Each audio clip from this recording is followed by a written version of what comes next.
Assalam. Let's watch TV. When living conditions worsen and the economy fails, people try to find reasons for their troubles. This is when political extremists can become popular, as they blame certain groups of people and promise that by getting rid of them, society's problems will go away. This can lead to the deliberate elimination of those who are different because of their race, religion, sexuality, or disability, a phenomenon known as genocide.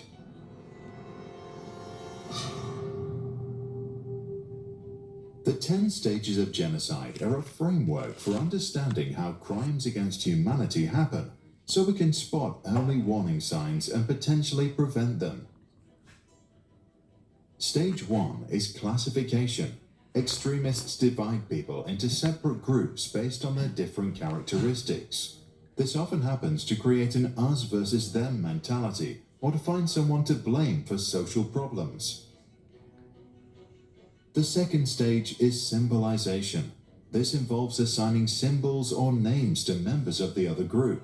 The goal here is to split the society and make it clear who belongs to who. Third is discrimination. The dominant group uses its power to deny others certain rights or privileges. Particular new laws may limit the freedom of the marginalized ones. Instances of bullying increase and the societal divide widens. Fourth is dehumanization. The targeted group is portrayed as less than human, often compared to animals or diseases. Stripping away the human qualities of a person makes it easier to justify violence against them. Fifth is organization. This stage can involve violent mobs that are tolerated by the ruling class, or even the creation of state-sponsored militias. In some instances, perpetrators now carefully start to plan the next steps of the genocide. Sixth is polarization.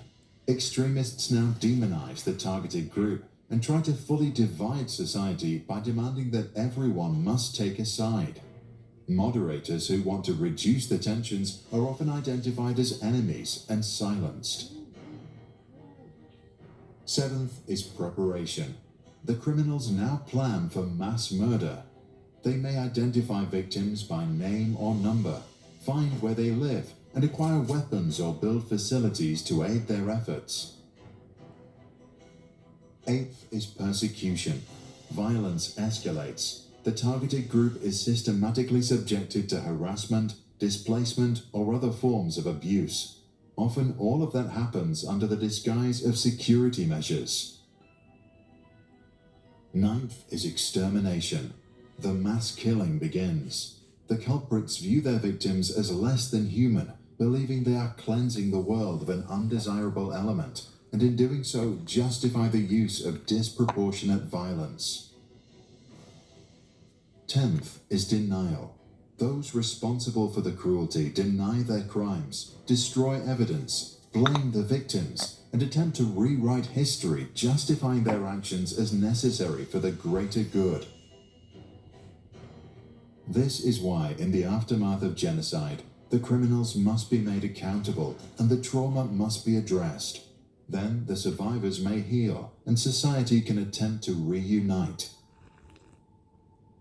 Note that the 10 stages may not occur linearly. They can happen simultaneously. Dr. Gregory Stanton, who observed the phenomenon, suggested preventative measures to battle each stage, even though he believed that ultimately only an international intervention can stop such a disaster.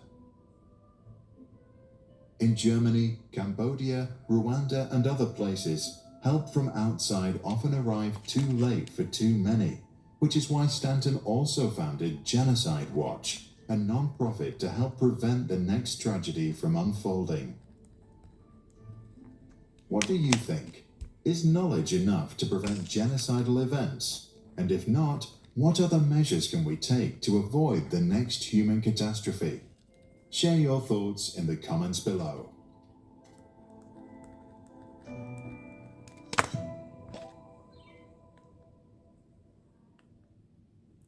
I can name a few that aren't being mentioned right now. the Kurds, Congo. I'm going to say this wrong. I'm talking about the Kurdish people, the country, or the Congo area, the Uyghurs in China, and of course the Palestinians. Now let's look at this video.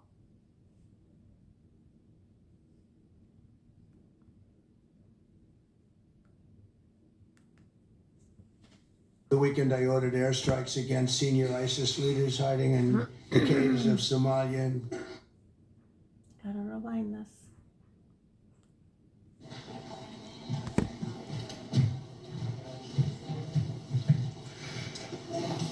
thank you very much.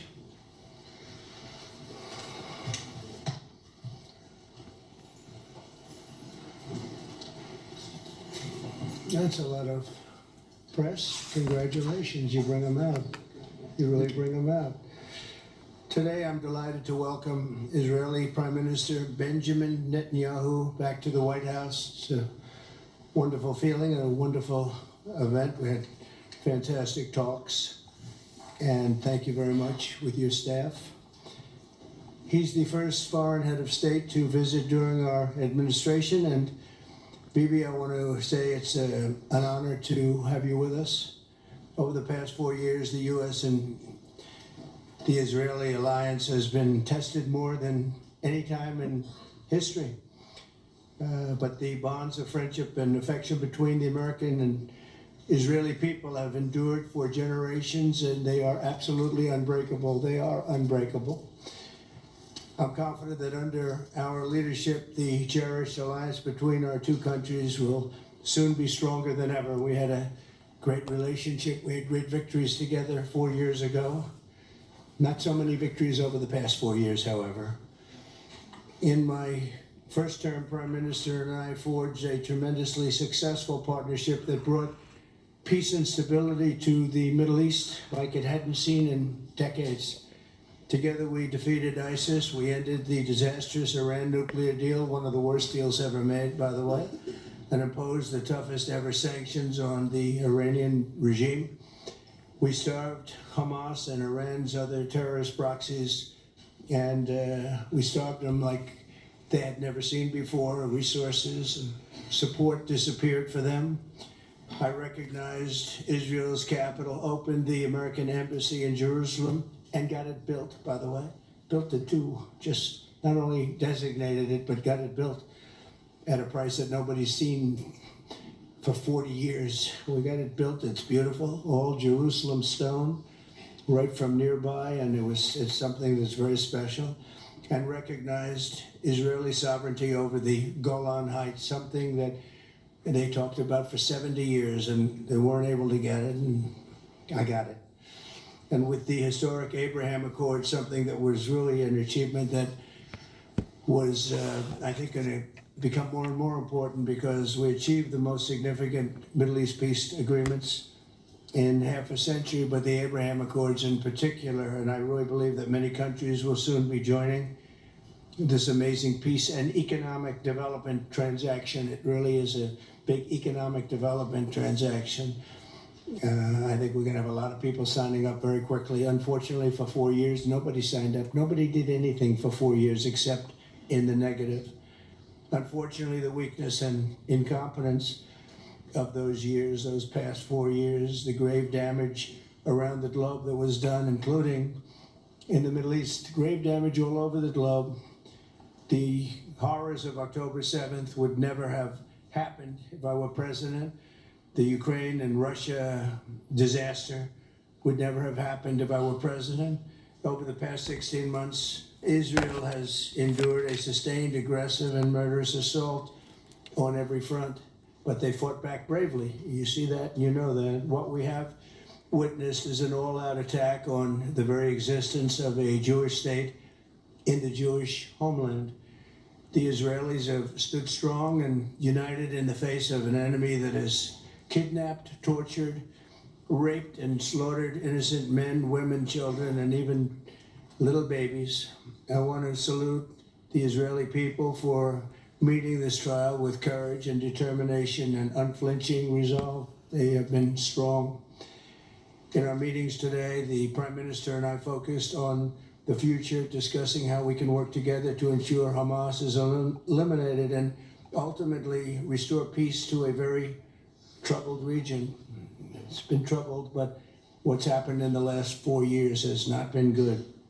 I want to thank Prime Minister Netanyahu for working closely with my transition team, the Special Envoy Steve Witkoff, who's here somewhere. Steve? Stand up, Steve, please. What a job you've done. What a good job you've done. Proud of you. Done a fantastic job. National Security Advisor Mike Waltz. Thank you, Mike, for working so well with us. Thank you. We have, in addition, Marco Rubio, who is on the phone right now, listening to every single word that we say, and he's going to be great. And Pete, congratulations. And Scott, congratulations. I see you're here. And Caroline's been doing a great job. She's really probably talked about more than anybody here. She's done a fantastic job, and thank you very much, Caroline. We're proud of you. But we'll only be satisfied when all of these problems are solved, and we have the team to solve them, and that's going to happen. And it's going to happen, I think, very quickly. I also strongly believe that the Gaza Strip, which has been a symbol of death and destruction for so many decades, and so bad for the people anywhere near it, and especially those who live there, and frankly, who's been really very unlucky. It's been very unlucky. It's been an unlucky place for a long time.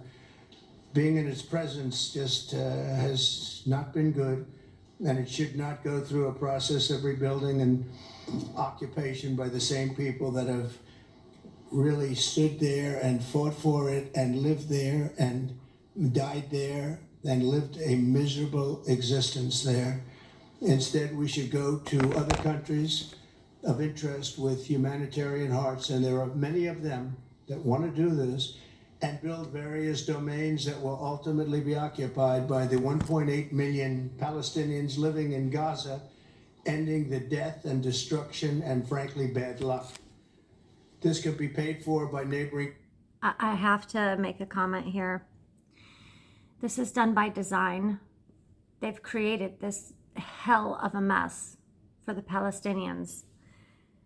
The life has not been, it's been a apartheid or whatever this apartheid thing is, but it's segregation. They're put in these extreme living conditions. They don't even have electricity all the time. There's a lot going on that Americans are not being told. I'm really sure that the Israelis are also, the Israeli citizens, they're not being told this stuff too. But yeah, this is all done by design. And when he uses terms like the bad luck in the hellhole they lived in, they're the ones that created that mess for the Palestinian people. I want you to look at the sheer number of deaths that were done. The Palestinian death toll right now, I'm looking at a Google search. It says 62,614 Palestinians. And I'm going to look up the death toll with the Israelis as well. Countries of great wealth. It could be 1, 2, 3, 4, 5, 7, 8, 12. It could be numerous sites, or it could be one large site. But the people will be able to live in comfort and peace, and we'll make sure something really spectacular is done. They're going to have peace. They're not going to be shot at and killed and destroyed like this civilization of wonderful people has had to endure. The only reason the Palestinians want to go back to Gaza is they have no alternative. It's right now a demolition site. This is just a demolition site. They created the Virtually demolition every building site. is down. They're living under fallen concrete that's very dangerous and very precarious.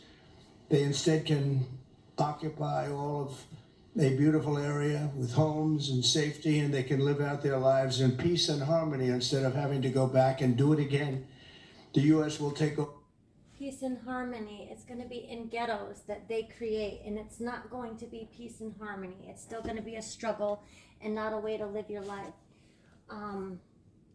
What else did I want to say? I'm going to have to rewind it a second. I'm looking for my glasses because I cannot see. shot at and killed and destroyed, like this civilization of wonderful people has had to endure. The Yeah. only reason This is what I wanted to say. The Geneva Convention that nobody talks about anymore, it's like it doesn't even exist. It stated very clearly that we are not to be shooting, or, we cannot aim, deliberately take down any religious structure, masjids, churches, temples, and we cannot take any hospitals out, any means of like medical care. I cannot find my glasses. I'm going to be struggling. I really am. Okay, but so in the Geneva Convention, we're not supposed to be doing this. This is considered a war crime if you do.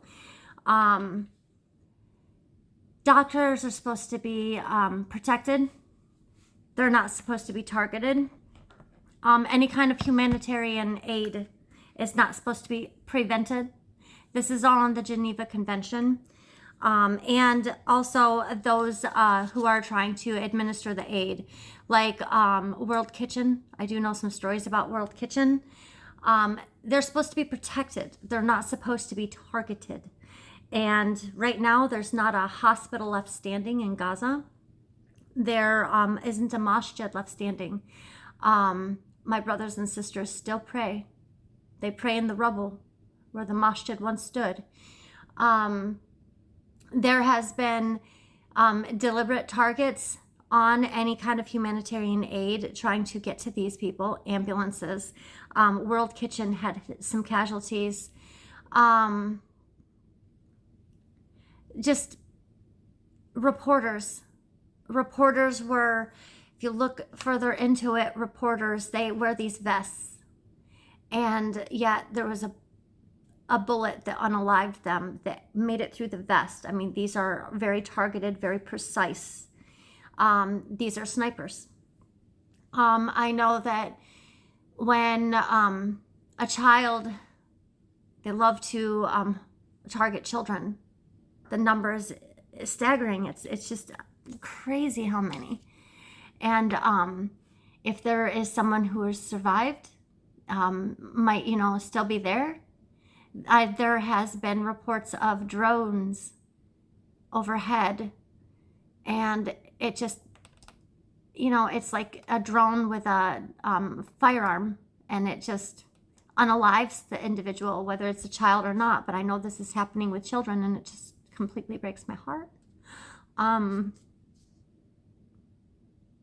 Yeah, and reports of babies with bullets in their skulls. This is stuff you can't make up. This is stuff that there's proof on. Now, when they talk about the unalived babies that Hamas supposedly did, there's never been no evidence of this, and they always say this in such a torturous way. I don't know how to say this. They talk about removing the top portion, okay, from the body of these unalived babies. But there has been no evidence of this. It's actually been disproven, but they still like to run with the story. I know in the Israelis, when they have been keeping my brothers and sisters from Palestine, there has been a lot of essays. And it's terrible no matter what, but they're doing this, children, women, and even men. And I've seen some videos of this. I've actually shared some videos of this. It's just, I know that they like to use the word hostage, and never before in any kind of, war, which this isn't a war. It's definitely not a fair playing ground when you have all this artillery coming from the U.S. and Israel. U.S. is supporting all this, but they've got the money, they got the backing, they've got the artillery. Palestinians, what are they fighting with? I mean, this is just common sense. Like, what are they fighting with? You know, they're fighting with what little they have, and the massive unaliving that's taken place are people who don't have any weapon at all. They're just trying to avoid the bombardment. They're trying to survive. This is what the West loves to run in their media, and they love to fill you full of this kind of fear. They love to take one race, the Palestinians, and make them seem like savages, and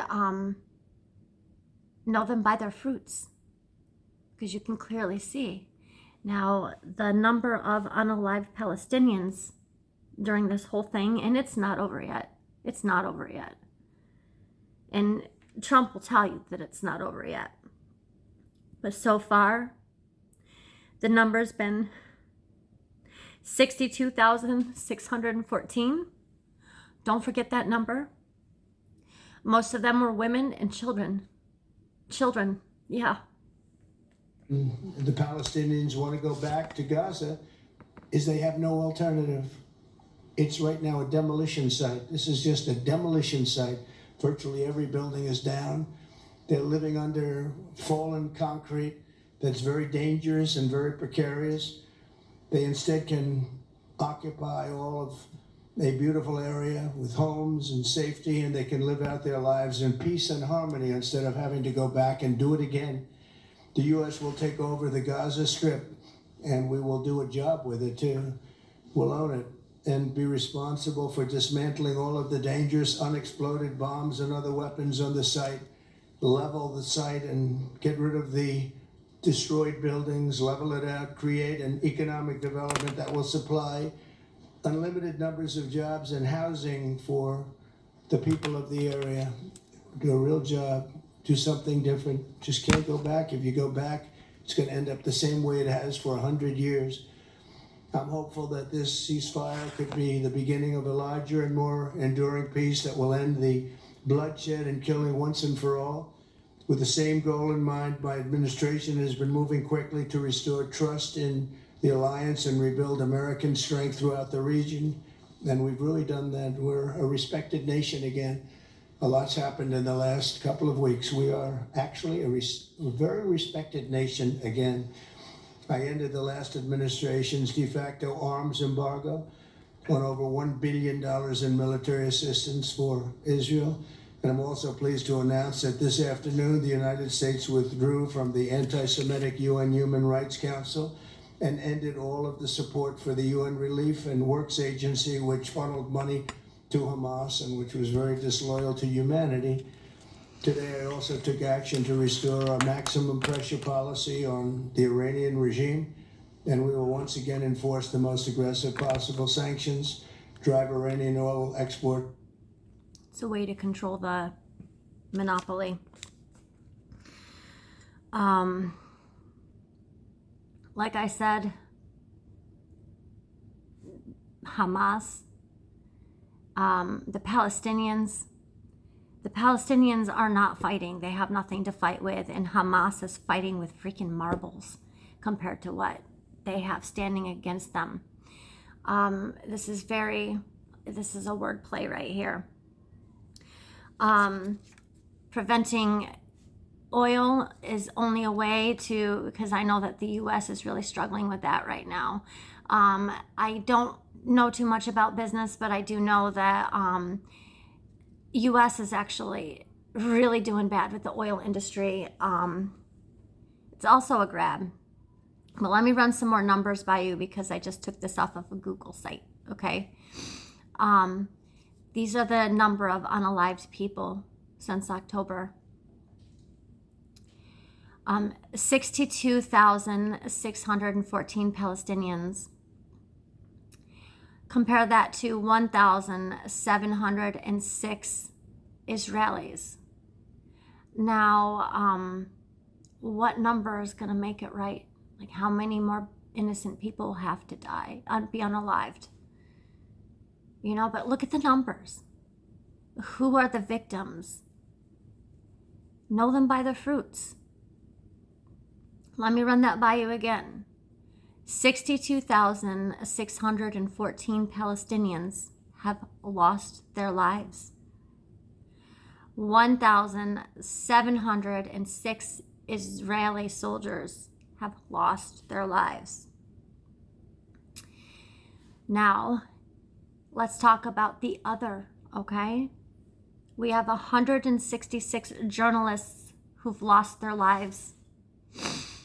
Most of these were journalists who were showing Gaza, showing the Strip, and showing what's happening there for the world to see that, you know, the people in charge did not like. They were assassinated. Like I said, they had these military vests on, and the way that, you know, the bullet that unalived them made it through, it was very precise, very deliberate. It wasn't just casual fire or what do they call that? Collateral damage. It wasn't. It was deliberate. There has been 120 academics who've been unalived since all this, you know. These are people, I'm going to mess up his name, but he really sits in my heart. Raphael something, he made this poem about flying white kites, and I'm very emotional, so I can't even say that right now. But I should share that. I really should, because it's beautiful. If I should die, then you should live. I can't even say it. So yeah, he's one of those 120 academics. And we have 224 humanitarians who've lost their lives. When is enough going to be enough? To zero and diminish the... Okay, now I have to go back to the humanitarians, because these are what I was talking about. The doctors, the food kitchens, just trying to bring aid to the suffering, trying to bring supplies, trying to make it easier for those who are struggling. They've been unalived. They've been unalived trying to serve humanity. Now, another thing that is like a war crime, it's a war crime when you have humanitarian aid being blocked, like these trucks, and you know, you have the Israeli citizens who are blockading these trucks trying to get through. I am an American soldier, and you know, I do know propaganda, and I know how easy it is to buy into it. So I do empathize with these people. I do, but they need to understand that they're brainwashed and what they're doing is just wrong. It was blocking aid from coming in to bring medical supply, to bring food and nourishment. These children have been so resilient. But yeah, a lot of suffering could have been prevented. Regime's capacity to fund terror throughout the region and throughout the world. We had no threat when I left office. Iran was not able to sell oil. Nobody. I want you to realize something too with this president here. He runs on ego. He runs on strong ego, very arrogant ego. Everything he says, he showboats and takes glory for himself. I promise you, it's a dog and pony show. All these guys are working together. I don't even vote anymore because I just know what a dog and pony show it really is. But the average American does not support this. We see it for what it is, and we kind of have no control over it. There's a coup going on right now here in the US, taken over by some oligarchies. It is, you know, we've been played left versus right, black versus white for way too long now, and our country is very, very divided. Now we're just easy pickings. It was done by design. But yeah, this guy is just a rich guy who sees a profit to be made in all this, and you'll definitely hear more of what I'm talking about in this speech right here. They don't care about us. They don't care about you. They have nobody's better good in mind. Embargo on over $1 billion in military assistance for Israel. And I'm also pleased to announce that this afternoon the United States withdrew from the anti-Semitic UN Human Rights Council and ended all of the support. Okay, I have to rewind it just a little. Now, you hear the money, right? The funding, right? So they supposedly cut off oil. I think it was Iran is what he said, because they were funding Hamas. But Israel and US just don't want the competition. They want to make sure that like their money has a lot of flex. So they can fund whatever they want to bombard, to unalive a lot of innocent people, but damn if they have someone who fights back, right? And I also want to touch base on another term that's being thrown around, also a part of the Dog and Pony Show, get people divided. First of all, Palestinians, they're Semitic too. So over here, it's like anytime someone stands, you know, with Palestine and they, you know, I'm sorry, we want to call for a ceasefire or whatever. The protest, everyone's labeled as anti-Semitic. But it's just a term that they're throwing around.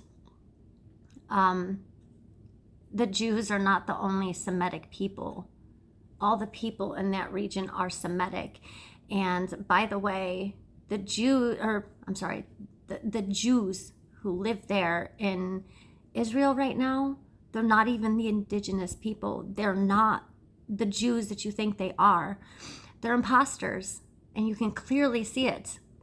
So I have to correct even my Muslim brothers and sisters on this. When they start talking Jew, it's not. You know, the Jewish religion is very peaceful. This is a disease, you know. They are hiding behind the shield of Judaism. And there are many, many Jews that stand against this, who see it for what it is, and they don't want to be associated with that. He is harming Jews as well as the Palestinians, because the whole world is up in a tizzy now. And there is a lot of pushback against Judaism, which is really sad. And I wish people can see it for what it is, because they just use that term. That's all they do. It's a term that they use. But I promise you, they're not Jewish. Can't go back. If you go back, it's going to end up the same way it has for 100 years. That's a threat. I'm hopeful that this ceasefire could be the beginning. He's promising that if Palestinians go home, it's just going to continue. They will continue to unalive them. They will continue to make war and make their lives hell, make their lives havoc. They are in control of a larger and more enduring peace that will end the bloodshed and killing once and for all. With the same goal in mind, my administration has been moving quickly to restore trust in the alliance and rebuild American strength throughout the region. And we've really done that. We're a respected nation again. A lot's happened in the last couple of weeks. We are actually a very respected nation again. No. I ended the last administration. No, it's a joke. I promise you. This is for all my American friends, my friends in the West. There are, okay, I did this number too. There are 195 countries in this world right now. 195 countries. 125 of those countries stand against all this, okay? 125 countries have arrest warrants through the ICJ, the International Court of Justice, that if an Israeli soldier, an IDF, if they take a vacation, they step foot on their lands, they will be arrested and held for war crimes, as they should. So this is a dog and pony show right here. They're feeding you information they want you to hear to get you to support them. But I promise you, right now, and I know as hard as it's going to be to believe this, America is no different than North Korea in the sense that, you know, we are being lied to. We're being fed a certain stream of media and a certain, you know, stream of information that's allowed to us, and everything else is being kept.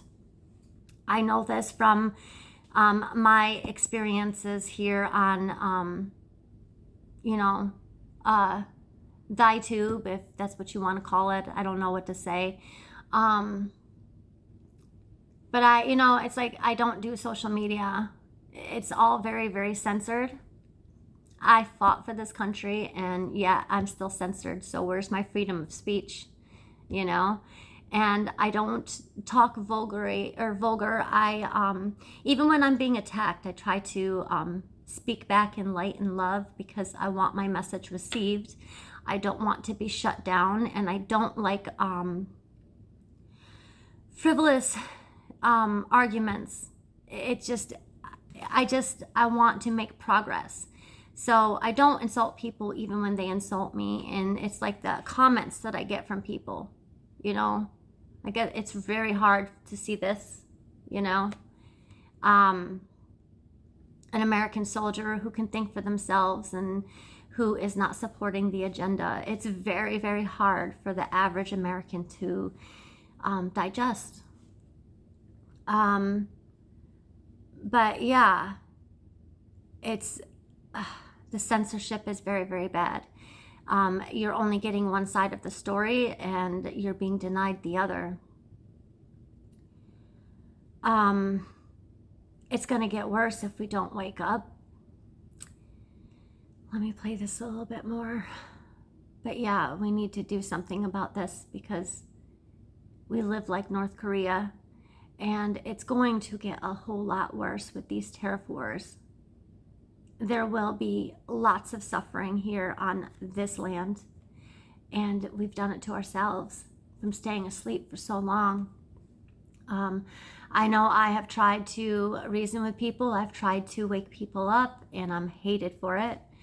I mean, what do you see? What do you see when, you know, Trump is sitting there poking sticks at Mexico and Canada? I mean, they're supposed to be our allies. They're our neighbors. It's only the beginning, you know? And I know I've heard from some Canadians, yeah, they're already planning on our economical fall down, which it's already here, by the way. But what's going to happen when that comes? I know that none of us are really prepared for it. Not even those who think they are. But after these tariff wars are over, which, you know, it's not going to end. It's not just going to end, okay? If you look back through history, it's always led to actual physical war. And it's not going to be pretty. It's very well going to hit here in this land. De facto arms embargo on over 1 billion. Do something different. Just can't go back. If you go back, it's going to end up the same way it has for 100 years. I'm hopeful that this ceasefire could be the beginning of a larger and more enduring peace that will end the bloodshed and killing once and for all. With the same goal in mind, my administration has been moving quickly to restore trust in the alliance and rebuild American strength throughout the region. And we've really done that. We're a respected nation again. A lot's happened in the last couple of weeks. We are actually a very respected nation again. I ended the last administration's de facto arms embargo on over $1 billion in military assistance for Israel.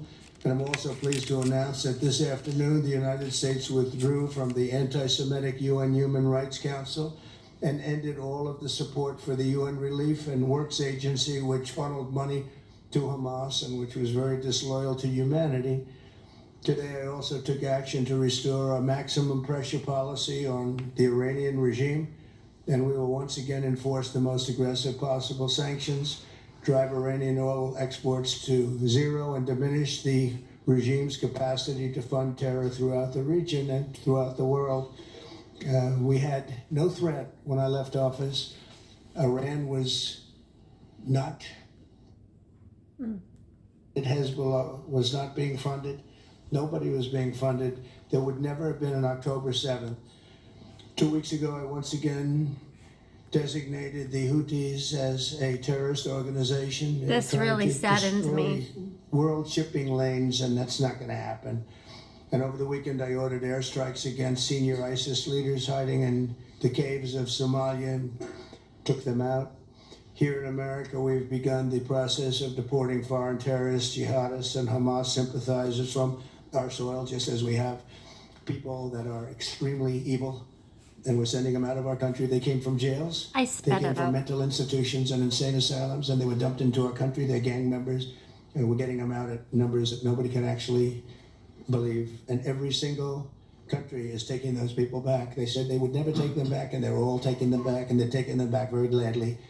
And I recently signed an executive order combating the vile wave of anti-Semitism that we've seen in the aftermath of the October 7th attacks. Together, America and Israel will renew the optimism that shined so brightly just 4 years ago. It was really a bright, beautiful light. We'll Okay. Well, he's talking about anti-Semitism. Like I said, you can't use that term because you stand for Palestine, you're supporting Semitic people. But they run with that term and they use it for anyone who stands against the Zionist agenda. That's what it is, the Zionist agenda. Now, these terrorist organizations that they're talking about, I know Al-Qaeda I signed up for the military after September 11th, okay? And that was when Al-Qaeda was supposed to be a thing. Yeah, they painted Muslims out to be monsters and made that image the whole of Islam. Well, Al-Qaeda and ISIS were most definitely implanted by the CIA, by the Western governments. I know the brothers and sisters here that I've spoken to, and I know a lot, they do not support those organizations at all. And what they run with, it's just not true what they run with, and they're connecting it to Islam. Islam is not a violent religion, although they love to make it seem like it is because of these two groups in which they created. The Houthis, I had heard some bad things about them, but I need to look more into them because I'm starting to think that I was lied to about them as well. I know that the Houthis were the only ones that stood up for Palestine. They're the only ones. When all the other countries stood down, it was the Houthis who stood up. So I have a lot of respect for the Houthis, a lot of respect. I do know that Yemen has been suffering for many, many years now. I can talk to you a little bit about the Yemeni Jews. I'm not sure if you're aware of the Yemeni Jews. When Israel first started to become a country,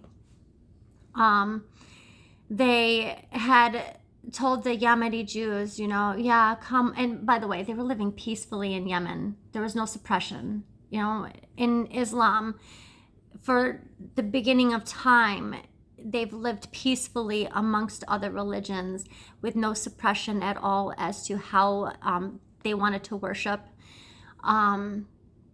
They lived peacefully amongst each other. It was the first religion that actually did this, the first religious country who actually allowed freedom of religion.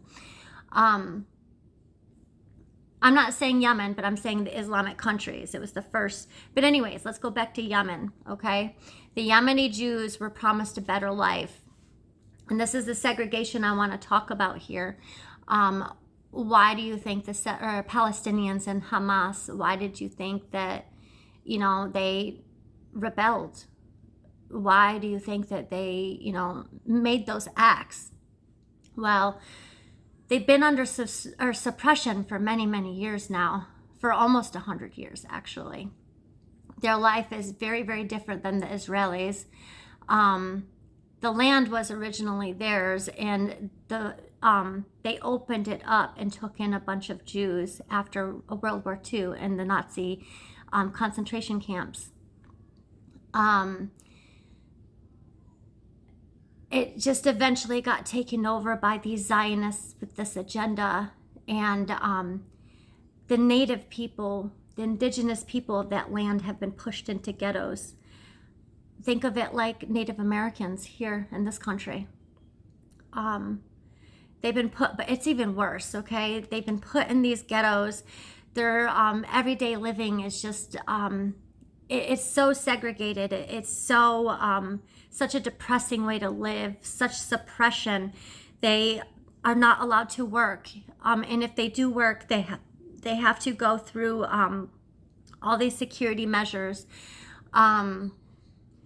They're not allowed on land that rightfully belongs to them. Their children, even it's their people, and they do this to children too. They just rip kids off the streets and they throw them in these prisons for no due cost or no due justice or whatever, no justification. Electricity, they don't have electricity all the time. Electricity is going in and out. It's unlike the Israeli, the way they're living. It's very unlike that. It's by design. So these, areas they want to put these people, I don't see it being any better. By the way, these areas were also put together here in the U.S.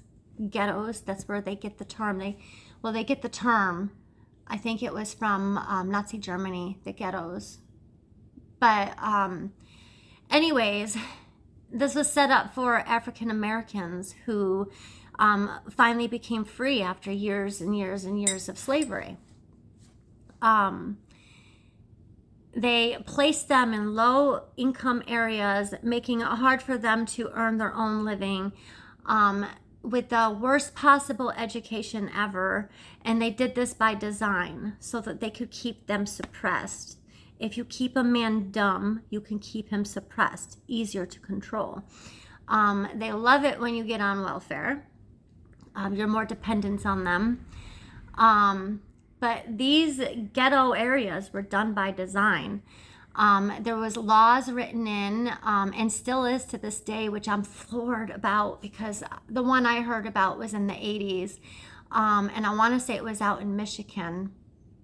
They it was written into the law books that only white people can buy houses in certain neighborhoods, and anyone of color cannot. So yeah, this is very much done by design. And then I just heard about a Chinese lady. She was, I think, third generation or second generation American. And her family, when they came over, they were able to start a little mom and pop store in the ghetto, okay? The ghetto was full of a bunch of black people. And that was a war too. Like, black people and Chinese people seemed to be at battle at each other. And then she had to step back and she, had to think about things. Her mother came over and they were offered loans where the people that actually lived in these neighborhoods, they were denied loans. So again, by design, creating one race of people superior than the other race of people and causing hatred and divide. All by design. And you'll have to look into that too, Chinese and how they were able to get loans where African Americans who've actually, these are Chinese immigrants, and African Americans who actually was born and raised in this country were denied the very same loans in their own neighborhoods to open up their own shops, creating a disbalance. They make it so you can't thrive. But yeah, this idea he has is just moving people from one land, which he just wants to take it over, him and Bibi here, and move them to areas that they can easily control them and suppress them even more, and tell the world that they're doing a good job about it. Restore calm and stability to the region and expand prosperity, opportunity, and hope to our nations and for all people in the Middle East, including the Arab and Muslim nations. Very important. We want the Arab and Muslim nations to have peace and have tranquility and have... Okay, I'm sorry. I was talking, I get lost in my thoughts. The Houthis, okay, in Yemen. It was, I want to say 70, 80 years ago. The Israeli, they said to the Jews in Yemen, they said, hey, come over to Israel and we'll give you land and you'll live a better life. So, they weren't suppressed, by the way. I want to make that clear. They weren't suppressed, but they were promised this like paradise, right? And life was going to be so great for them. So many of them took the bite and they packed up their kids and, they left for a better life in Israel. You really have to look into these Yemeni Jews that migrated to Israel. Because I know that there's a promise, they run with this promise that a lot of these people that live in Israel, okay, like I said, they're not the indigenous people. So they have two passports. They have a passport from their born native land, and then they have a passport from the country of Israel. That should tell you enough. But it really depends on your skin color. It really does. Because the Yemeni Jews, they're Jews. They actually were Jews. They actually practiced their religion and they were very peaceful people. Well, they weren't white enough. So they too have been suppressed. And you really have to look into the Yemeni Jews. I know that they would steal their babies from the hospitals and just tell them that their babies were born unalived. Yemeni babies kidnapped, just straight up kidnapped off the streets. There was a lot of Yemeni babies who came up missing. I wonder where they're at. Some were adopted by other families, not, other white families. And some, I'm afraid that some were trafficked. But I know that the Yemeni children have been a really big target. The Yemeni Jewish children have been such a big target in Israel, and you really need to look up this information. But yeah, the only people they want over on that land are white, European. They're not indigenous. They're not indigenous to this land. I don't like to play race, the race game, because we all come from the same creator. But we have to call this for what it is. This is truly supremacy. And it's just, that's not how God wants it. I believe that people should coexist with all different faiths, all different skin colors. I know that God created all of us. Let me play this. I'm talking too much. Great lives. I'd like to now invite Prime Minister Netanyahu to say a few words, and we'll take some questions. Notice his smirk and his smile. It's so disgusting. Thank you, Mr. President. I'm honored that you invited me to be the first foreign leader to visit the White House in your second term. This is a testament to your friendship and support for the Jewish state and the Jewish people. I've said this before, I'll say it again. You are the greatest friend Israel has ever had in the White House. Patting each other on the back. Ego. And that's why the people of Israel have such enormous respect for you. In your first term, you recognized Jerusalem as Israel's capital. You moved the American embassy there. You recognized Israel's sovereignty over the Golan Heights. You withdrew from the disastrous Iran nuclear deal. I remember we spoke about it. You said, this is the worst deal I've ever seen. I'm elected, I'm walking out of it. I don't think that we should have nuclear And weapons. I think it speaks loudly for just common sense, just looking at things and seeing them as they are. And of course, you also brokered the groundbreaking Abraham Accords in which Israel made peace with 4 Arab states. It did this in 4 months. Nothing happened for Israel over but in 4 redacts months, on their peace. we were able, working together under your leadership, to have 4 historic peace accords. And now in the first days of your second term, you picked up right where you left off. Your leadership to help bring our hostages home, among them American citizens. You freed up munitions that have been withheld from Israel. They had been withheld from Israel in the midst of a 7-front war for our existence. And you just freed it. You ended unjust sanctions against law-abiding Israeli citizens. You boldly confronted the scourge of anti-Semitism. You stopped funding, as you just said, international organizations like UNRWA that support and fund terrorists. And today, you renewed the maximum pressure campaign against Iran. It's gonna happen to us too, guys. Ladies and gentlemen, These all this tariffs. in just 2 weeks. Can we imagine where we'll be in 4 years? I can. I know you can, Mr. President. For our part, we in Israel have been pretty busy too. Since the horrendous October 7th attack, we've been fighting our common enemies and changing the face of the Middle East. On that infamous day, Hamas monsters savagely murdered 1,200 innocent people, including more than 40 Americans.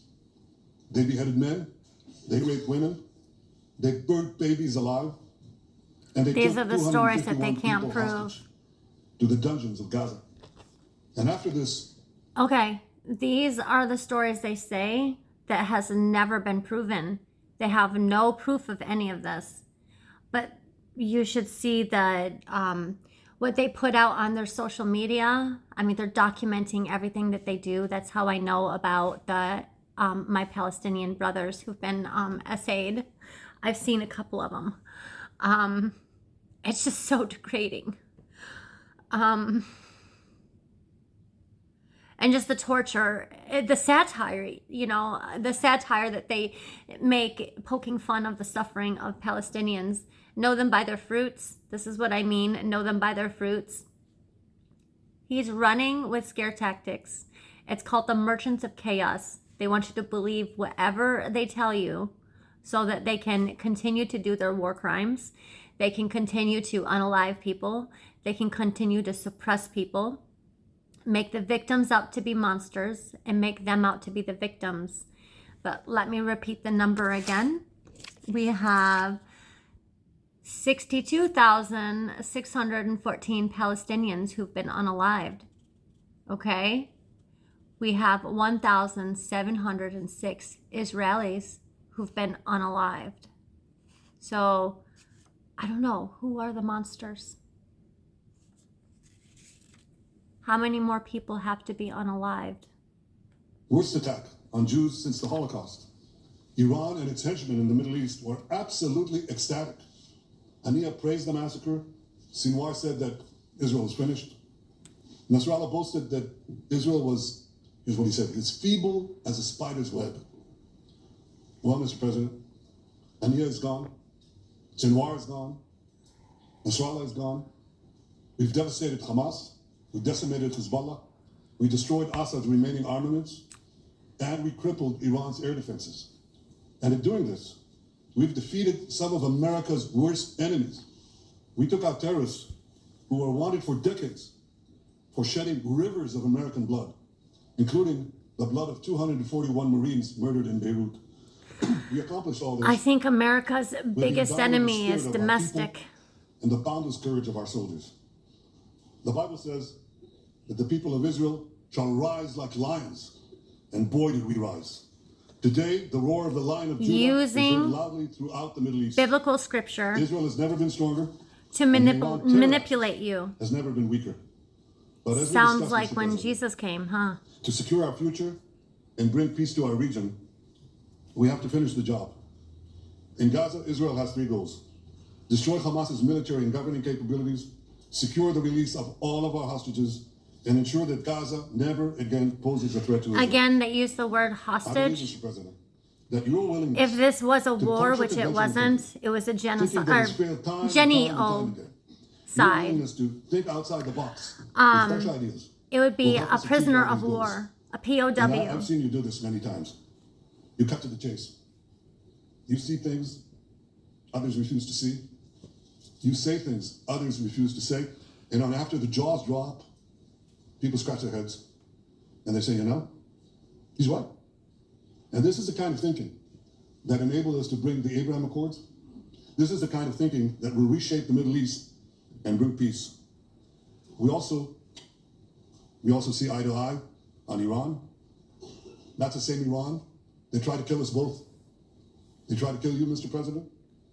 They tried through their proxies to kill me. We're both committed to rolling back Iran's aggression in the region and ensuring that Iran never develops a nuclear weapon. Mr. President, ladies and gentlemen, I don't think that we should Israel have nuclear will end the weapons. war by winning the war. Israel's victory will be America's victory. We will not only win the war, working together, we will win the peace.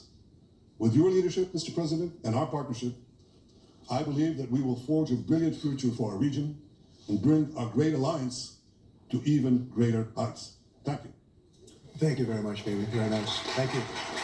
And JD Vance, everybody. JD, please, Vice President, stand up. He's been doing a good job. He's been working very hard on all things, but this in particular. We'll take some questions, please.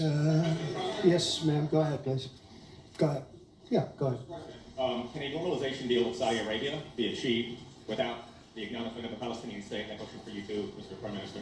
And Mr. President, given what you've said about Gaza, did the U.S. send troops to help secure the security vacuum?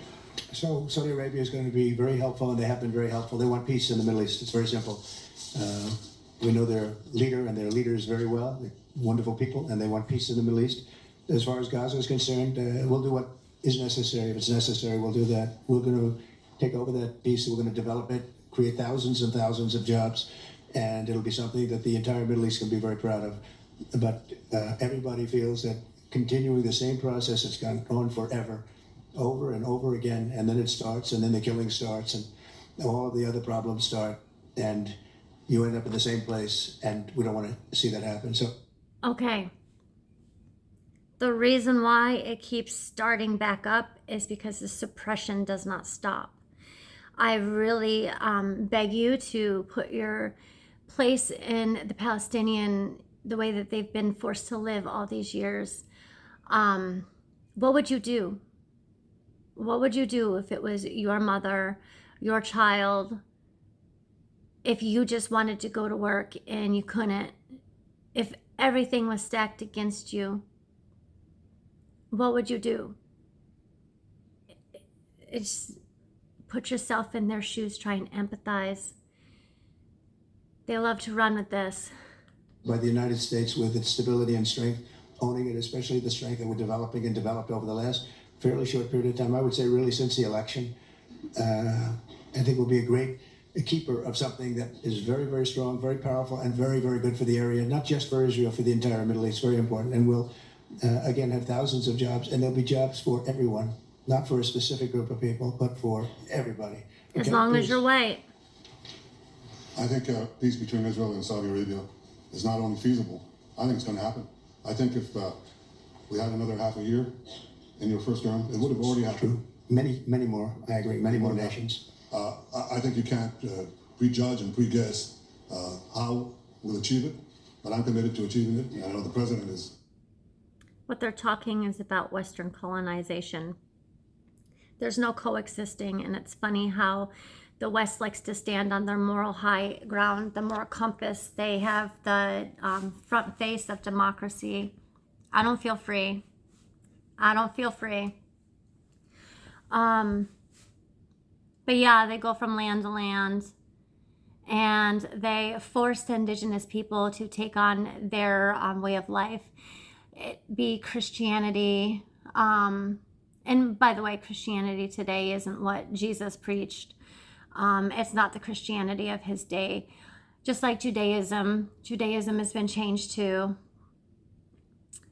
But they like to force their way of life, that's why we have, okay, I know they have a problem and they try to act like women are so suppressed in the Middle East, our hijabs and stuff. It's actually very liberating. They force these countries to kind of do away with whatever they believe. And it's like, we don't want to have all this sexualization the way it is in the West. I know I was born and raised here, but I don't like it. I don't like it. I don't like that I have to worry about my children. I don't like that it's so exposed in our faces. But yeah, their idea of making peace is to make it their way. And it's funny, and I want to call out the hypocrisy in this because my cat is acting funny right now. But okay, I want to call out the hypocrisy of it because they want to talk about coexisting, but it's not coexisting. It's completely taking over another land and making them conform to the Western ideal. And the Western ideal is not of God. Too many things are just wrong. Sexualization being number one. There's just abortion, hate me if you will. It's against God. And no matter what religion you want to spin that into. But it's just, so many things are just not right. And it's like when you go to Haiti, they speak a different form, a dialect of French, and it's because they were trying to hold on to their culture, really. And it was a way of speaking in kind of like a secretive language. I don't know what to say with that. But they were trying to sneak in their way of still keeping on to their culture. And by the way, I wanted to bring that up here in the West, here in the USA. When we went over and we took Africans for slaves, many of the Africans that came here were actually Muslim people. And they were forced into Christianity. So today, and I beg you, my African American brothers and sisters, please look into your real history, because I think 90% of you will find out that you actually have Muslim blood. But when they came over, you'll see they were forced into taking their slave captives' faith, their slave captives' way of life. So they were fed pork, which was such a big insult. And today you'll have many African Americans eating pork for breakfast, and they have no idea that that's not the food their ancestors ate. You'll see a lot of the pictures of African American slaves, women, and they have the bonnets on. Well, that was their way of keeping somewhat of a hijab, because they're white supremacists. Their white slave owners were not allowing them to keep their faith. So it's not freedom of religion. And I still have to look up Thomas Jefferson, and I will when I get a moment mentally, But Thomas Jefferson actually had his own version of the Quran, his own English translation of the Quran. And he was actually in love with an African slave woman. I forgot her, Sally. I think her name was Sally. But I'm still looking into that story, and I think it's a beautiful one. I know Thomas Jefferson really wanted freedom of religion, and Islam was supposed to be put into that. He writes about it in many of his notebooks. Muslims in that time were referred to as Mohammedans. So you'll hear that term, but I know Thomas Jefferson's Quran actually is still available today. It's still, I forget where it's at, but it's still showcased. And the Quran is actually etched into the Supreme Court building because of Thomas Jefferson. So freedom of religion was not supposed to be just Christianity. It was supposed to be inclusive to all. But the Western Christian white supremacists kind of took over this ideal that's not even Christian, by the way. It's not Christian. Like the Zionists claim to be Jews. The Western idea of Christianity is not Christian. The Zionist idea of Judaism is not Jewish. I wish people would read their scripture more and see what I'm talking about, to see for themselves. I pray you have eyes to see and ears to hear and discernment in all the information you receive. Committed to achieving it, and I think the Saudi leadership is interested to achieve it. So we'll give it a good shot, and I think we'll succeed. Yeah, please go ahead.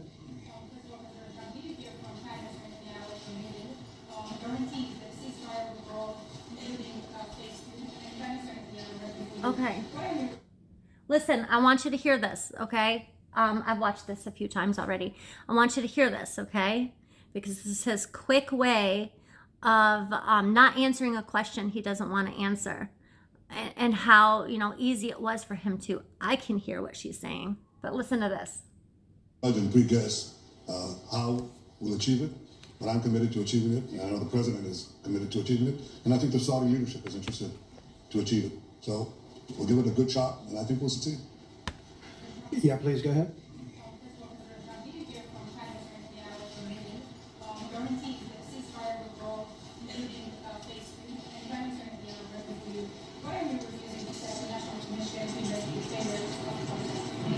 Well, I can't tell you whether or not the ceasefire will hold. We've done, I think, a very masterful job. And we weren't helped very much by the Biden administration, I can tell you that.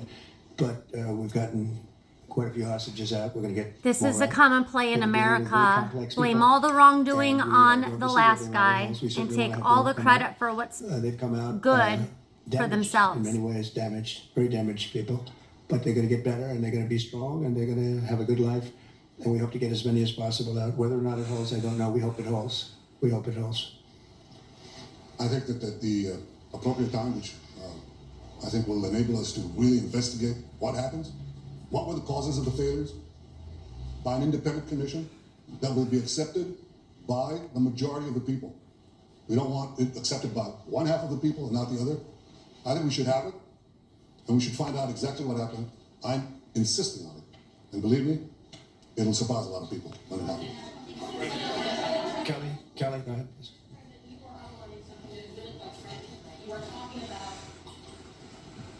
Okay. Thank you, Mr. President, Mr. Prime Minister. You were talking tonight about the United States taking over a sovereign territory.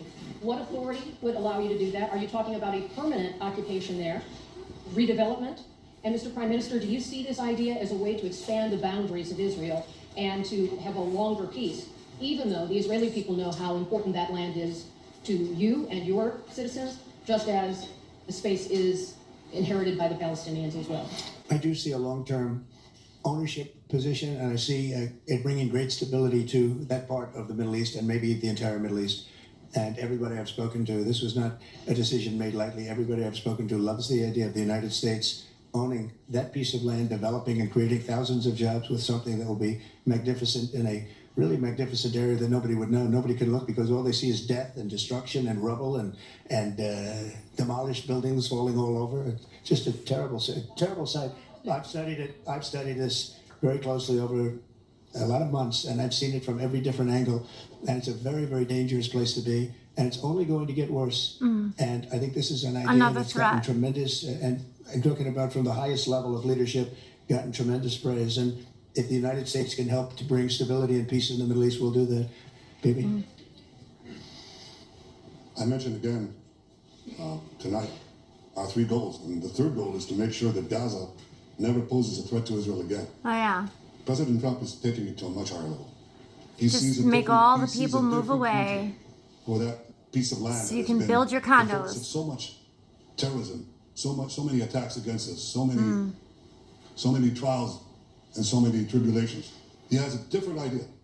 And I think it's worth paying attention to this. Yeah, We're pay talking about attention. it. He's exploring it with his people, with his staff.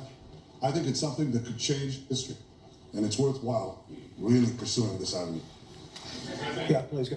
Okay, one of the things that's written in the Quran about end times is the truthsayer will become the liar, and the liar will become the truthsayer. These people always cry victim. They always cry that they're the ones that are being victimized when they're the ones that are the monsters doing the victimizing. Let me read these numbers to you again, okay? The unaliving in this past year and a half, okay? Palestinians, 62,614 have been unalived. The majority of them were women and children. Civilians, okay? The number of unaliving for the Israelis have been 1,706. The journalists, 166. The academics, 120. When they say academics, these are also people who've just been speaking out against just people who speak out against this. You know, they don't even have to be in Palestine. They're just unalived for their thought and for speaking it out loud. 224 humanitarians. These are doctors. These are World Kitchen aides, people just trying to deliver supplies. Let me read these numbers again, okay? The first two. Palestinians, the unalived Palestinians, are 62,614. 62,614. The unalived Israelis are 1,706. 1,706. Make it make sense. Go ahead. Yeah. So for rebuilding Gaza again, obviously all the hostages and one of them is Sudan, something an American soldier was how will you be sure that we'll take all the hostages and then rebuild? We're working very hard to get all the hostages. The word is all, and we're working very hard. So far, it's been moving along fairly rapidly, pretty much on schedule. I'd love to have them all out at one time, but we're taking them out, and tomorrow more are being released, and over the days more, and then we'll go into a phase 2. But we'd like to get all of the hostages, and if we don't, it will just make us somewhat more violent. I will tell you that, because they would have broken their word. Mr. Witkoff and his entire group have been working 24 hours around the clock, and they want them out, and promises have been made to them, and we'll see whether or not those promises will be kept. But we want all the hostages, that's right. Yeah, we want all the hostages released from both sides. And they're not hostages. They're POWs. We're discussing that with many of your representatives. You're represented very well, and people do like the idea, but we haven't taken a position on it yet. But we will be we'll be making an announcement probably on that very specific topic over the next 4 weeks. Go ahead, please. You just said that you think all the Palestinians should be relocated to other countries. Does that mean that you do not support a two-state solution? It doesn't mean anything about a two-state or one state or any other state. It means that we want to have, we want to give people a chance at life. They have never had a chance at life because the Gaza Strip has been a hellhole for people living there. It's been horrible. Yeah, it's been horrible because it's been made so bad, so dangerous, so unfair to people. And by doing what I'm recommending that we do, it's a very strong recommendation, but it is a strong recommendation. By doing that, we think we're going to bring perhaps great peace to long beyond this area. And I have to stress, this is not for Israel. This is for everybody in the Middle East, Arabs, Muslims. This is for everybody. This will be where they can partake in terms of jobs and living and all of the other benefits. And I think it's very important. It just doesn't work the other way. You know, you can't keep trying. They just has been going along for so many decades you can't even count. You just can't keep doing. You have to learn from history. You can't keep doing They're the just same not mistake over and unaliving over fast again. enough for these people. Gaza is a hellhole right now. It I was promise before the you, it's bombing not for started, the frankly. Arabs, it's not And for we're the gonna give people Muslims. a chance to live in a beautiful not even for the community that's Jewish. safe and secure. And I think you're going to see tremendous. It's for the white outpouring of support. I can Europeans. tell you, I spoke to other leaders of countries in the Middle East, and they love the idea. They say what really brings stability, and what we need is stability. Yes, sir, please. Go ahead. Thank you. Are you still committed to imposing sanctions on the ICC despite the move being stalled in the Senate? And please a question for the Prime Minister as well. The President has been very clear about his desire to achieve a deal with Saudi Arabia. How do you settle this if Israel is required to renew the war against Hamas in the future? Go ahead, baby. I think everybody understands that just as the president fought and defeated Al-Qaeda and ISIS, that we can't leave Hamas there because Hamas will continue the battle to destroy Israel. They'll do, when in this temporary ceasefire, one of their leaders comes out, you know what he says? We're going to do October 7th again, except we'll do it bigger. So obviously, you can't talk about peace, neither with Hamas or in the Middle East, if this toxic, murderous organization is left standing. They want Any more peace that you can amongst make all peace the in Europe people. after World War II, if the Nazi regime was left standing and the Nazi army was left standing. You want a different future? You got to knock out the people who want to destroy you and destroy peace. That's what we're going to do. I think that will also usher in, actually, the peace with Saudi Arabia and with others. And I think there will be others too. I don't trust Saudi Arabia. As our expectation from you. Do you have any plan to change Afghanistan situation? Are you able to recognize Taliban? Because I'm an Afghan journalist, Afghan suffered women. Any comment about Afghanistan? What's your future plan for Afghan people, especially I Afghanistan? have a little hard time understanding. You hear this? Where are you from? Oh, actually, it's a beautiful voice and a beautiful accent. The only problem is I can't understand the word you're saying. But I just say this. Way to cop good out. luck. Live in peace. Go ahead, please. That's okay. Yeah, please. Prime Minister, you said earlier today that it was tough for you to implement these sanctions on Iran, but you did indicate that you were willing to negotiate with them. What would that look like, and are you in conversations with them? And the same for the Prime Minister, sir. I hated doing it. I want Iran to be peaceful and successful. I hated doing it. I did it once before, and we brought them down to a level where they weren't able to give any money. They had to survive themselves, and they had no money. They were essentially broke. And they had no money for, as I said, Hezbollah. They had no money for Hamas. They had no money for any form of terror. The 28, if you call it the 28 sites of terror, they had no money for any of it. They had to do their own and focus on their own well-being.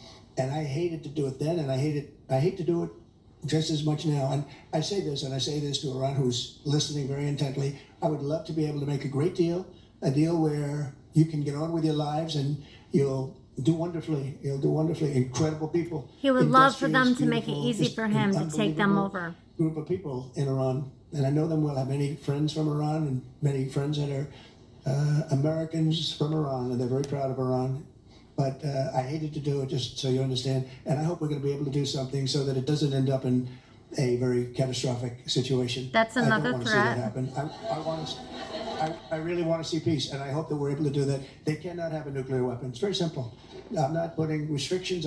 They cannot have one thing. They cannot have a nuclear weapon. And if I think that they will have a nuclear weapon, despite what I just said, I think that's going to be very unfortunate for them. If, on the other hand, Okay, let's go back in history. This is what I know in my own lifetime. I signed up for the military right after 9/11. I really never thought I would see a day when we had attacks on our soil, and I felt that something had to be done. Thought we were the good guys, so yeah, I went right up and signed up. Then, we knew that our enemy was Al-Qaeda, and they were located in Afghanistan. But then it's like our focus seemed to have been Iran. I didn't understand why it was Iran, but these people know better, so I just kind of went along, I remember them talking about putting all this extra security measures up, and now we have the group that's in charge of our national security, and they just surveilled our people, our civilians. And I remember saying, oh yeah, well, I have nothing to hide, so I'm not a criminal. It doesn't matter to me. The only people that have to worry about this are the criminals who are trying to hide stuff. I was a fool. But going back to Iran, okay, I remember, them justifying them going to Iran, although our perceived enemy was supposed to be in Afghanistan. The main focus was Iran here. And they had said that they had weapons of mass destruction. So, they went over there, took out Saddam Hussein. Where are those weapons of mass destruction? They were never found. The weapons of mass destruction were never found. That was a lie we were fed to allow our people to go over there. So when they say things like this, have discernment. They can convince us that they won't. And plus, I just don't think that even we should have nuclear weapons. I mean, we're very dangerous to the rest of the world. I didn't realize just how bad it was until maybe 4 years ago, but we're not the good guys. This is some scary, scary things. A very catastrophic situation. I don't want to see that happen. I really want to see peace, and I hope that we're able to do that. They cannot have a nuclear weapon. It's very simple. I'm not putting restrictions. They cannot have one thing. They cannot have a nuclear weapon. And if I think that they will have a nuclear weapon, despite what I just said, I think that's going to be very unfortunate for them. If, on the other hand, they can convince us that they won't, and I hope they can. It's very easy to do. It's actually very easy to do. I think they're going to have an unbelievable future. Yeah, please, sir, go ahead. Mr. President, you just laid out your plan for Gaza. Yes. Can you lay out your plan for Ukraine and also... For Ukraine? For Ukraine, yes. You consider yourself a strong leader. You blamed your predecessor for letting Russia to take over Ukraine. Will you demand from Putin to get out of Ukraine, from sovereign territory of Ukraine?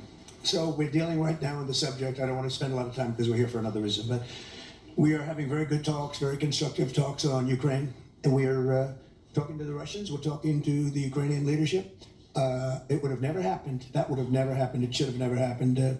I get reports every week. The number of soldiers, mostly soldiers now, the cities have been largely demolished. You talk about a very sad sight to see. We talk Gaza. Well, many of these cities look as bad as Gaza and worse, what's happened to them.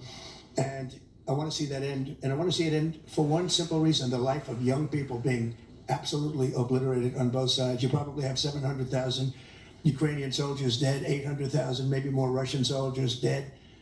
It's very flat land, and the only thing that's going to stop a bullet is a human body. Listen to that. In this case, usually soldiers, and the numbers are staggering. When you hear the real numbers in Ukraine, what the numbers are, and this doesn't include the cities that have been demolished and all of the people.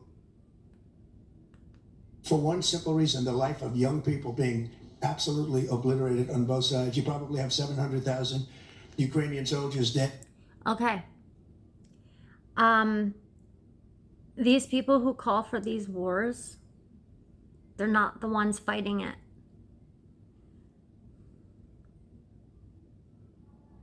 It breaks my heart when I realized how things are done. The industrial war machine, the merchant of chaos. I don't really know what's going on in Ukraine because I really try to stay out of this stuff. My life is really depressing, and there's no way for me to balance the two. Like there's just not enough good in this world to balance all the negativity. I try to focus on God. I read the Quran. It's just even hard to read sometimes because this world is just so depressing. But this right here, there's no respect for human life whatsoever. And we are all just pawns to these people. These people calling for these wars. These people with the money to back up these wars. They're not the ones fighting them.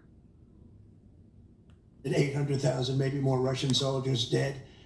It's very flat land, and the only thing that's going to stop a bullet is a human body. In this case, usually soldiers. And the numbers are staggering. When you hear the real numbers in Ukraine, what the numbers are, and this doesn't include the cities that have been demolished and all of the people that were killed. So I want to see it stop. We're having very good talks, and I think we're going to get it. I think something will be, hopefully dramatically, it will rise above everything. You can't let this continue. This is an absolute slaughter that's taking place on the beautiful farmlands of Ukraine, and we have to stop it. We can't let this continue. It's a human. It's a human. And then okay, there's talk about this underground rail system that they want to do, transportation system, and it's going to go to quite a distance. It is supposed to go under the Gaza Strip. It's going to be a lot under the ground. A lot of it's going to be built under the ground. I know the surrounding areas, Lebanon, Syria. I think Ukraine is part of that. And I know that parts of this railroad is going to be underneath the water even. There's definitely a land grab going on here. The oligarchies are running the world now. Like I said, though, the ones calling for these wars, they're not the ones who are actually fighting them. And it's actually not even their money that's supporting these wars either. It's our money, our taxes. And we don't have a say as to how it's spent. Democracy in this country is an illusion. That's all it is. Your freedom is an illusion. Like I said, this is North Korea. We poke fun at them for not knowing any different. This is North Korea, just a different name. It is a human tragedy, and we're going to try very hard to stop it. Yeah, please, go ahead, sir. Go ahead. Mr. President, what's your view about Palestinian leader Abbas' goal in all the regional changes you want to do? And the question for the Prime Minister, what's your view on President Trump wanting to reach a deal with Iran and not a much more active military stance towards him? Go ahead, baby. Go ahead. I think the President just said something that I think is the pivot of everything that we're talking about. He said Iran cannot have a nuclear weapon. And we fully agree with that. If this goal can be achieved by a maximum pressure campaign, so be it. They want to call to remove nuclear weapons, which I don't even believe they have. Which the President just did. Then I think they should give up theirs too.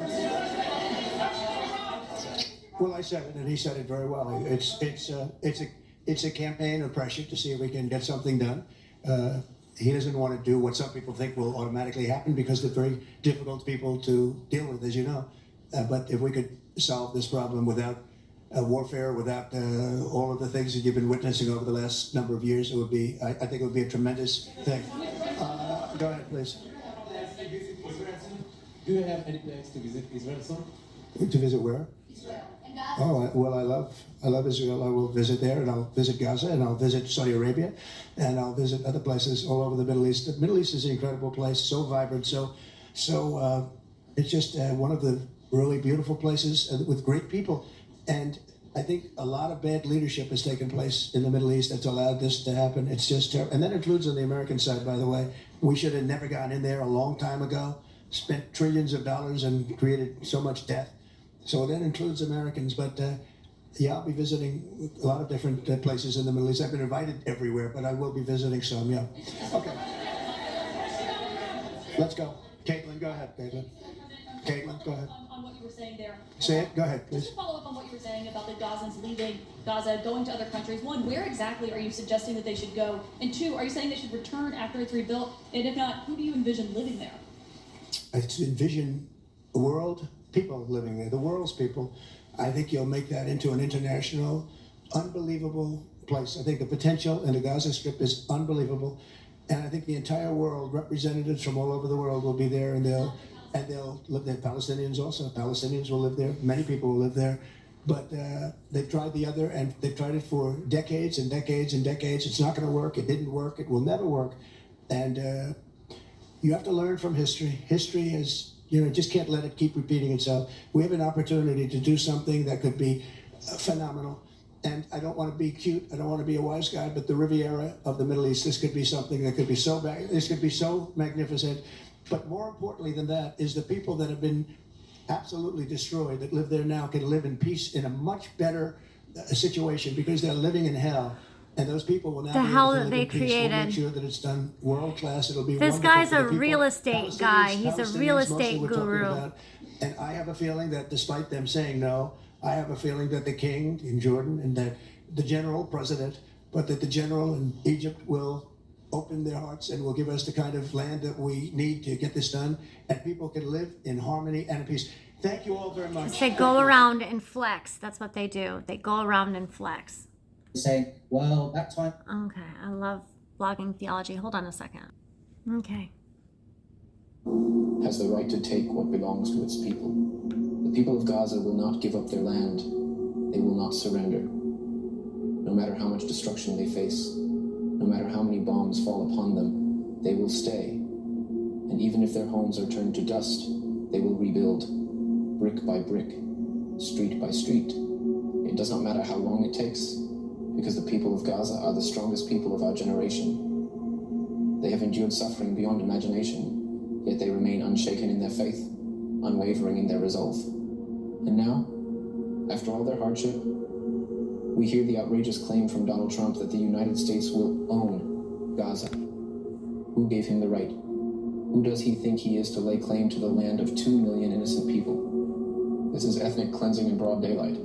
They destroy, they displace, and now they want to erase. What kind of world are we living in, where leaders can openly speak about stealing an entire land, wiping away its people as if they never existed?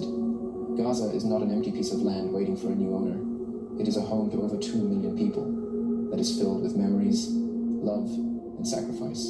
It belongs to the people who have lived there for generations, who have buried their loved ones there, who have resisted oppression with nothing but their will to survive.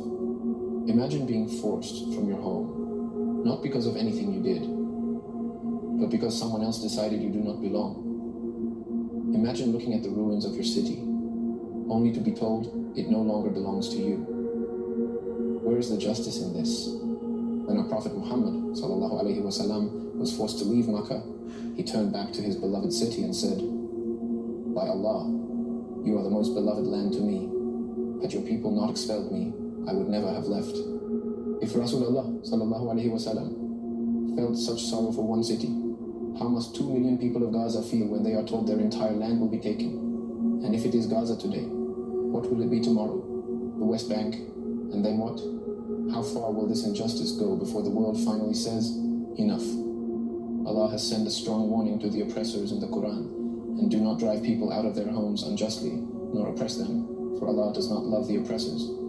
Yet today, oppression is spoken of as strategy, and ethnic cleansing is discussed like a political game. For those of you that don't care what is going on, have we become so desensitized that we no longer feel the pain of our ummah? The Prophet ﷺ told us that the believers are like one body. When one part suffers, the whole body feels it. Do we feel it, or have we allowed ourselves to become numb? We may not have power over governments, but we have power in our voices, in our du'as, in our actions. Every word we speak matters. Every prayer we make is heard by Allah. Every effort for justice is written with Him. And Allah promises, and never think that Allah is unaware of what the wrongdoers do. He only delays them for a day when eyes will stare in horror. Justice will come. It always does. But let us not be among those who watched and did nothing. Let us be among those who stood with the oppressed, who spoke when others were silent, who carried even a small part of this burden. May Allah protect the people of Gaza. May He grant them patience and relief. May He awaken the hearts of those who have the power to stop this, but choose to remain silent. And may He unite this ummah in standing against injustice wherever it may be.